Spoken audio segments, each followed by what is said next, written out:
Giving to your local church should be easy, and with Tithely, it is.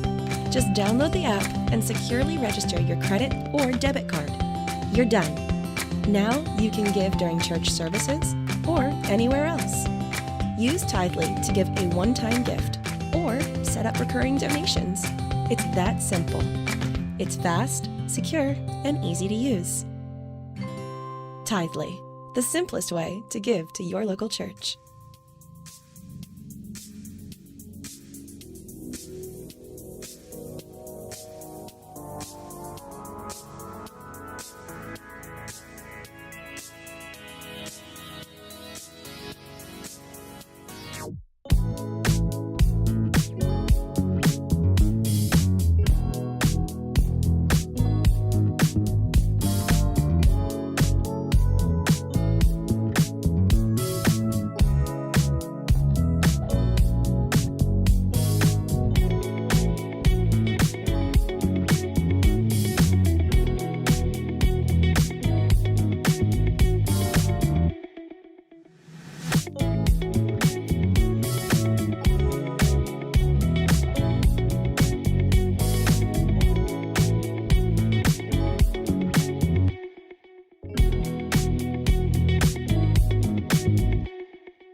How I live for the moments when I'm still in your presence. All the noise dies down. Lord, speak to me now. You have all my attention. I will linger and listen. I can't miss a thing. Lord, I know my heart wants more of you. My heart wants something new, so I surrender all.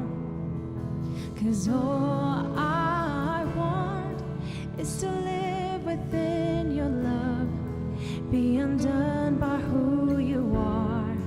My desire is to know you deeper.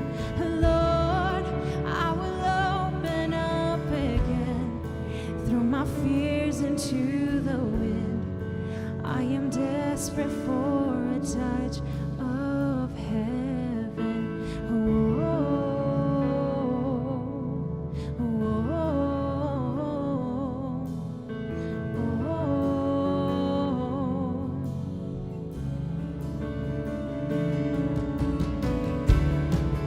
You're the fire in the morning. You're the cool in the evening. The soul of the life in my bones. There is no hesitation in your love and affection. It's the sweetest of all. Lord, I know my heart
Jesus, have your way in me now. I open up my heart to you. I open up my heart to you now. So do what only you can. Jesus, have your way in me now. I open up my heart to you. I open up my heart to you now. So do what only you can. Jesus, have your way in me now.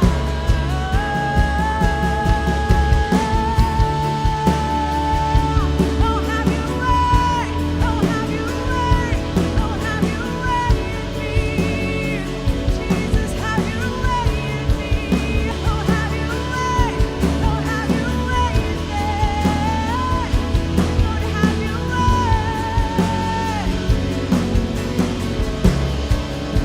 'Cause all I want is to live within your love.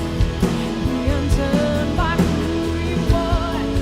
My desire is to know you deeper. And Lord, I will open up again to the way. I am desperate for the touch of your hand. Na na na na na na na na na na na. Na na na na na na. Oh. Na na na na na na. Na na na na na na.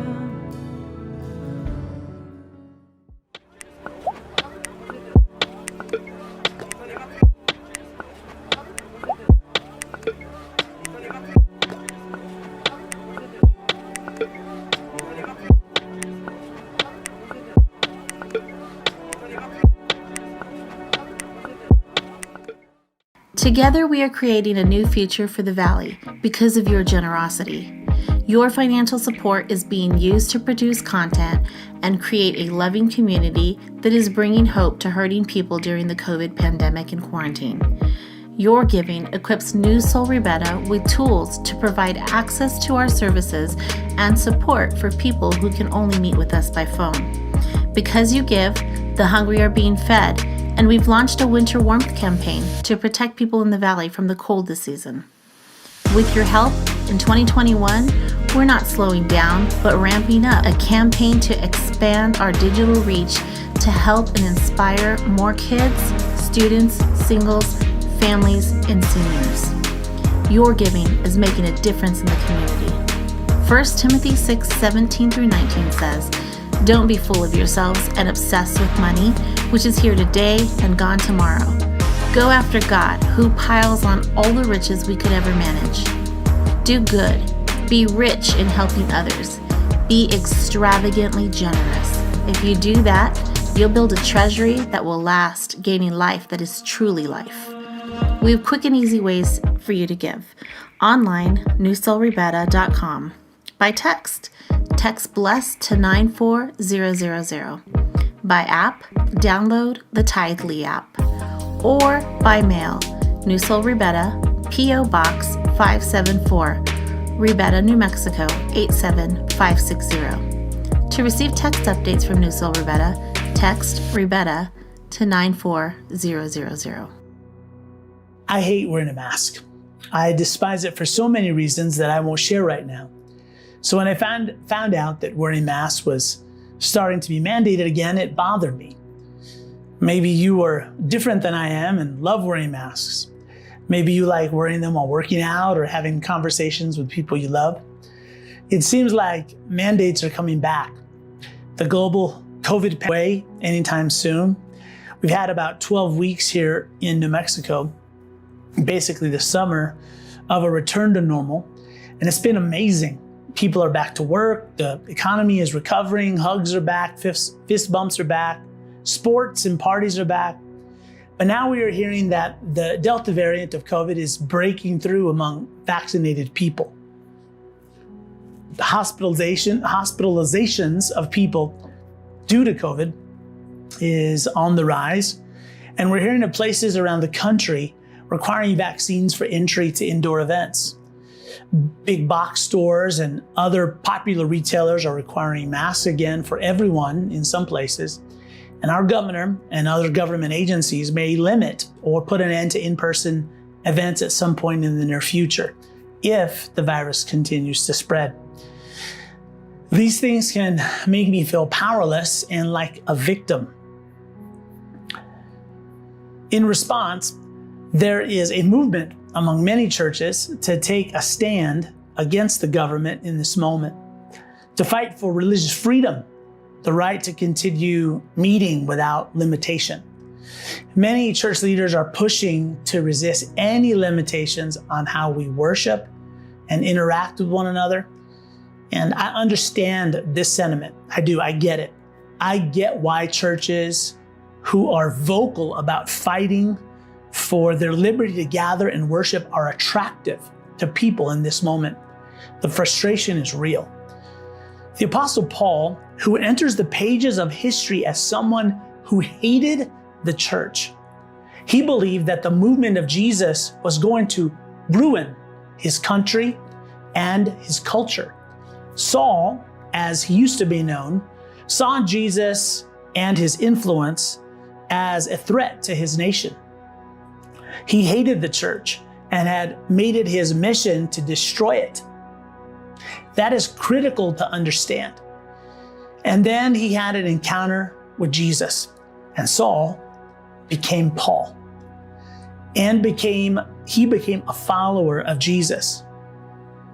And because he became a follower of Jesus, every other non-Jewish Jesus follower, so if you're not Jewish and you're a Jesus follower, you were introduced to the good news about Jesus, the gospel that has changed their lives because of Paul.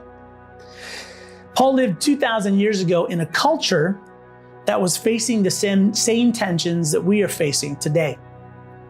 Paul was a Jew, but he had Roman citizenship. That means that he was fully aware of what freedoms and rights come with that legal status. It's a status that some people in his day would fight and kill for. And as a Jew, he knew what it was like for Jews that he loved to be without freedom and legal power. He had a tension. He lived between two worlds. He wrote something unexpected to Jesus' followers in his time, and I think when you hear it and read it, it will be just as unexpected in ours. He writes, "Though I am free and I belong to no one, I have made myself a slave to everyone, to win as many as possible. To the Jews, I became like a Jew, to win the Jews. To the weak, I became weak, to win the weak. I have become all things to all people, so that by all possible means I might save some. I do all this for the sake of the gospel, that I may share in its blessings." If you read this too quickly or don't pay attention to what he's saying, you might miss it. He says, I am free, but I have made myself a slave to everyone. He has made a radical choice. Today, you, as you watch and listen to this, you're free. It's a gift, not because you're an American or you're born at this time in history. You're not a slave to the opinions of others, unless you choose to be. In our culture, this may be true of you. When we fight for freedom in our lives, we want to break away from our parents and teachers. We want to be free of government control, of regulations and laws we don't like. We leave home and run for freedom from doing what we're told or what we're supposed to do. We want the freedom to find our own way. Maybe you can relate to this. You want to be free to do what you want, how you want, when you want, and with whoever you want. Most of the time, our fight to be free is for the freedom to live a life that is less instead of more. It's the freedom to make the worst choice. When does someone saying, "Don't oppress me, I want to be free," mean, "Get off me, I want to live a life of honor," or "Don't hold me back, I want to be more trustworthy," or "Quit trying to stop me from working harder. Stop trying to control me. I want to show more compassion. I'm sick of your rules. I want to be more generous and kind." The freedom to do whatever you want is not freedom. Have you ever noticed that the more you do whatever you want, following your own desires, the less freedom you actually have? You become a slave to your own appetites and the opinion of other people. One of the reasons Jesus came was to set humanity free. When you give your life to Jesus and follow him, he forgives you of all your sins and he gives you a fresh start. You are free of your past. You're free to live a new life. If you have given your life to Jesus and have put your trust in him, this is important, especially if you still struggle with guilt and the fear of punishment. You are free from having to pay Jesus back for saving you. You don't have to keep the 10 Commandments or come to church or pay your tithe as some sort of payment for your salvation. There is nothing that you can do to deserve the gift of God in Jesus. He has given it to you because he is good, not because you are. Because of Jesus, you're not only free to not murder, but you're free to love your enemies. You're not only free not to steal, but you're free to give and be generous. You're not only free not to live an angry life, but you're free to live a life of kindness and patience. You're free from doing whatever your appetites and impulses tell you to do. You're free from the fear of breaking God's rules or doing something that might stop God from accepting you. You are loved, you are accepted, and you are forgiven. But freedom isn't easy. Sometimes you and I, we abdicate our freedom for acceptance by other people. Sometimes we ignore our freedom for comfort. Today, you are free to make the best choice, not just the one the people around you want you to make. The Apostle Paul is saying, "I am free to be more." What would happen if you use your freedom not to be less, but to be more? If your boss expects you to give minimum effort, but instead you violate expectations and give more, not less, you are free to not do what's expected, but to do something different. If you're asking, "Is this something I have to do?" you're not free yet. For example, when it comes to giving, if you say, "Do I have to give 10%?" then you're not free yet. If you're a slave to keeping the rules, you have to give 10%. If you're free, you can give more and you can enjoy giving more. You're free to be generous. There's no limit to the possibility of your generosity. Paul is saying, "I am free to make the choice to lay my power down and my freedom down to be a slave so that others might be free." He's not a victim. He's not powerless. Making a statement like that requires strength of character, strength of resolve. He's saying, "I have an intention to win as many as possible. Even though I am free, I am bound with a purpose to elevate the lives of others." Jesus was all powerful, but he made himself powerless so that he could lift you up. Jesus was free, but allowed others to bind him so he could set you free. Let's apply this to our current situation right now in this moment. My end game as the leader of our faith community is not religious freedom. The goal of New Soul Rebetta is not religious liberty. My end game is to win people to Jesus. The goal of New Soul Rebetta is to win the hearts of unchurched people to Jesus. Our battle is for people, not against people. I love religious freedom and I'm grateful for it. And I hope with all my heart that it continues. I hope that some of the government actions that seem to be focused on churches are just perceptions and not reality. There is a very real battle going on right now. Spiritual warfare is a reality. As your spiritual coach, your pastor, and the leader of this faith community, I want to make sure that in this moment, we are fighting the right battle.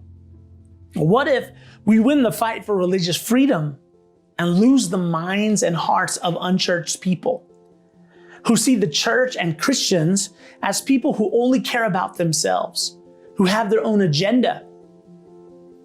They only care about practicing their religion, even if it gets people sick, even if it kills them. This may not be true, but perception is reality sometimes. It's important that we are winning the battle that really matters. The Apostle Paul was saying, I'm not trying to win my right to live a certain way or speak in a certain way. I want to win as many people as possible. So as we move into an uncertain future, I don't process decisions for New Soul Rebetta in person or online based on what I want or what I need, based on my opinions or even my politics. I have made and will continue to make decisions for us based on how can we position NSR in such a way that people without Jesus in the valley and online would see the love of Jesus in us and through us. Paul says to the Jew, I become like a Jew. But wait a minute. Paul is a Jew. If Paul is a Jew, how could he be like a Jew? Paul was never Jewish enough for the Jews because he was a Roman citizen. And he wasn't Roman enough for the Romans because of his Jewish ethnicity, culture, and background. It's like he wasn't conservative enough for the extreme conservatives or liberal enough for the extreme liberals, just like Jesus. He was saying, I will be like a Jew, because Paul wasn't limited by a Jewish mindset. He was in Jesus, so he was free. He was saying that when I'm with the Jews, I will find those areas of commonality where we agree, where we can relate to one another. I'm seeking a human connection with them. He's saying, when I am with those under the law, the Jews, I live like I am under the law, obeying certain traditions and religious customs, so that they will listen to me when I talk to them about Jesus and what God has done for them. If they saw me violating what was important to them, I would lose my connection with them. But make no mistake, I know, Paul would say, that I am not made righteous by following their customs or traditions, but only by the death of Jesus. Paul was working for the win. He was willing to suffer losses, to do things he didn't want to do, so he could get the win that mattered. And then he flips it. He says, even though I'm a Roman, I don't have to behave like a Roman and how a Roman is expected to react. I live outside of that space. I'm above that space. My identity isn't found in being a Roman, like it does for so many of these others who want Roman citizenship so badly. My identity is found in being a part of a new kingdom and being loyal to a new king. So Paul becomes adaptable and flexible to each different environment. It's not that he didn't know himself. He knew himself so well that he could adapt to any situation without losing who he was. If Paul were here, he would say, I don't feel obligated to or bound to always behave like a conservative or a liberal to know who I am. Those labels don't define me. Who I am and what I am is so much better and bigger than that. Has Paul's mindset ever been more important and needed than it is right now? Today, culture is pushing us, pushing you, pushing me to identify ourselves by what we are against. And if we don't self-identify, we choose not to say that we're against something, it'll lop us in on the other side. So let's be clear. Jesus died for people on the far right and the far left. Pro-vaccine people and anti-vaccine people. Socialists and capitalists. Binary and non-binary people. Straight people and gay people. Republicans and Democrats. White supremacists and black supremacists. Atheists, pagans, and agnostics. So we will not get pulled into battles where we win something for ourselves, but lose the battle that matters for people who haven't encountered Jesus yet. New Soul Ribera is here with one single intention: to be proof that God is here for a world that desperately needs him. To be proof that Jesus stepped into history 2,000 years ago. And he died for us and rose from the dead. That he is here in this moment, longing for every person to discover the forgiveness he offers through his death on the cross. To know the life that he gives through his resurrection. In this moment, it looks strong to fight for religious freedom and resist the government. Taking a stand, being fixed and immovable, appears mighty and powerful. But Paul said, to the weak, I become weak. You know, the Jews thought Paul was weak because he adapted to the Romans. And the Romans thought Paul was weak because he conformed to the Jews.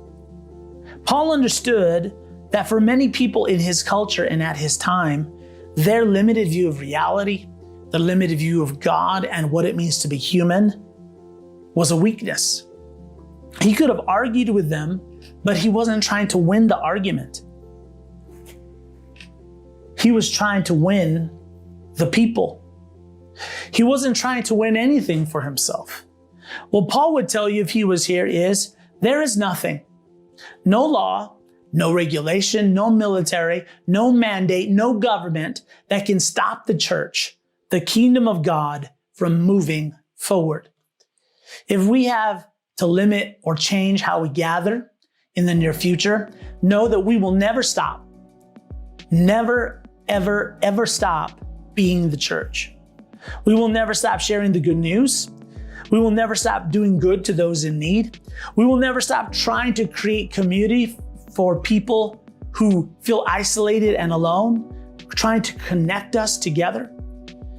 What if we, as the church, didn't work to become politically stronger, but instead we work to become spiritually stronger? What if we were the generation of the church that didn't trust politics for our future, but trusted in the power of the gospel instead?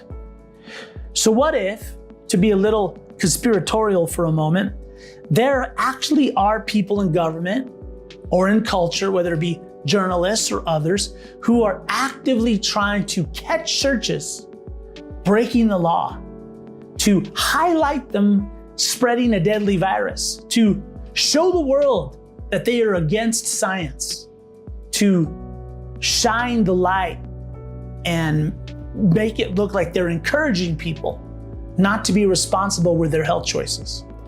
What if there actually were people in our culture right now who have an agenda, specific agenda, to throw off the influence of Christianity in our nation and our communities, who see the church as an outdated institution, a threat that our society is connected to, but that binds us to a past that we so badly want to be rid of, and whose hold needs to be broken if we are to create a different future. Even This is important, so hear me. Even if this were true, it is not our battle to fight. Even if it were true, it is not our battle to fight. This is very important, so hear me. The people who are against the church are the very people we are for. So don't be surprised when you see documentaries coming out against churches.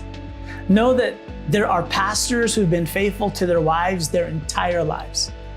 There are pastors who have had their marriages and lives restored and transformed by the grace of God. There are churches full of people who sacrifice for the good of others in their communities every day and have been for generations.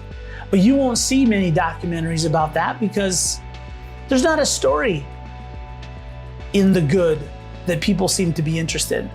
So don't be confused. Hear me. Even if every government leader makes it their mission to shut down churches, they will never be our enemies. They are going to be our objects of love. No matter how against the church they may become, the church will not be against them. If you are watching or listening to this and you are against Jesus, Jesus will never be against you. Never. The win for us is you. Even if you never agree with us or become part of our community or believe like us, we want you to have this unexplainable realization that you just can't get us to feel about you the way you feel about us. You matter more to us than ourselves. Whatever it costs us, our win is that we loved you to the very end. If you are a Jesus follower, what if when you see a person who is a threat or an enemy of the church, Jesus sees a Saul who will become a Paul and lead the church into the future? Maybe the person you think is open, they're not part of us, but they're not against the church. They never will cross over to follow Jesus. Maybe you think they're the ones who are closest to faith, who will be the next leaders of the movement of Jesus in the future. What if those who are most hostile to the influence of Jesus were the ones who are the closest to a life-changing encounter with Him? So, if you are a Jesus follower, are you defined by what you are against more than who you are for?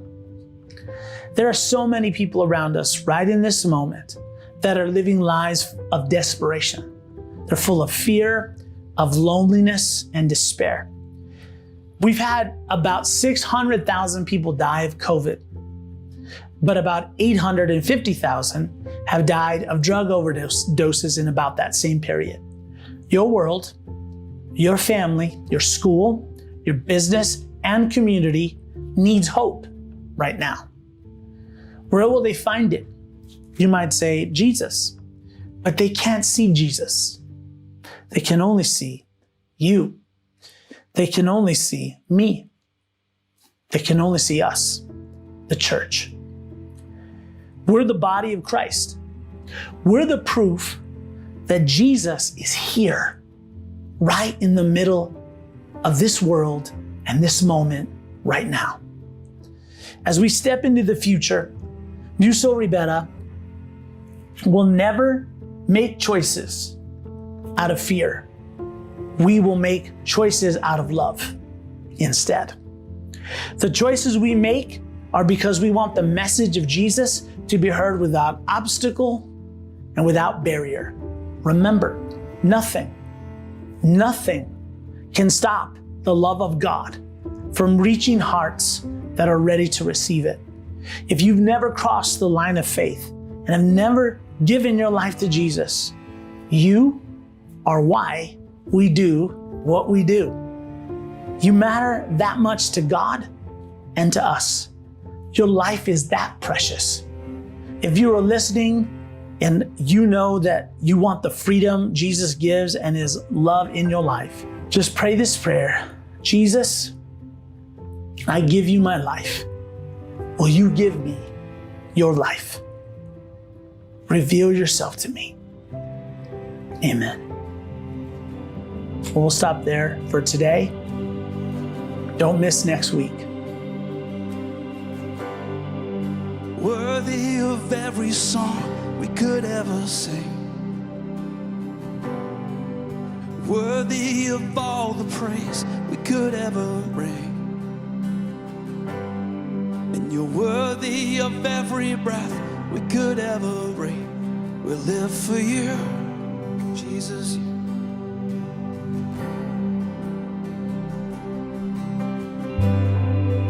Jesus, the name above every other name. Jesus, the only one who could ever save. Yeah. You're worthy of every breath we could ever breathe. We'll live for you. Oh. Holy, there is no one like you. There is none beside you. Open up my eyes in wonder and show me who you are, and fill me with your heart and lead me in your love to those around me.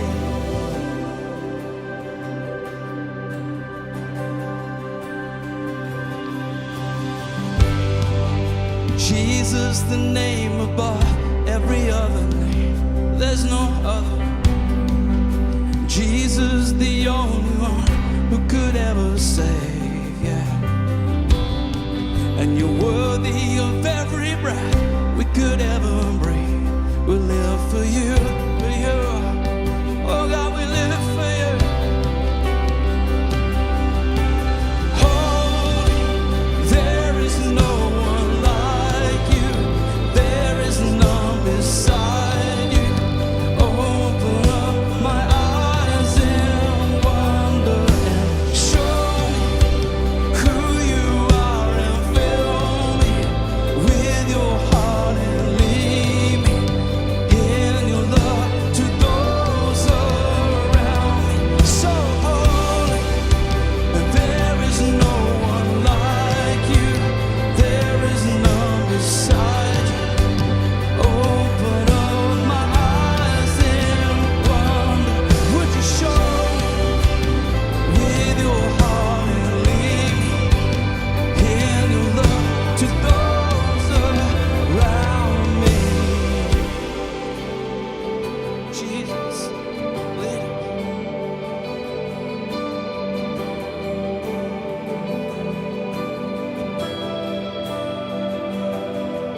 And I will build my life upon your love.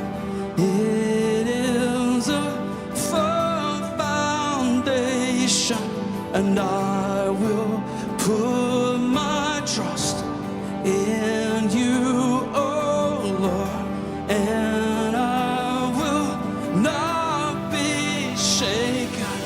Yes, I will build my life upon your love. It is a firm foundation. Oh, and I will put my trust in you, oh Lord, and I will not be shaken. Holy, there is no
shake.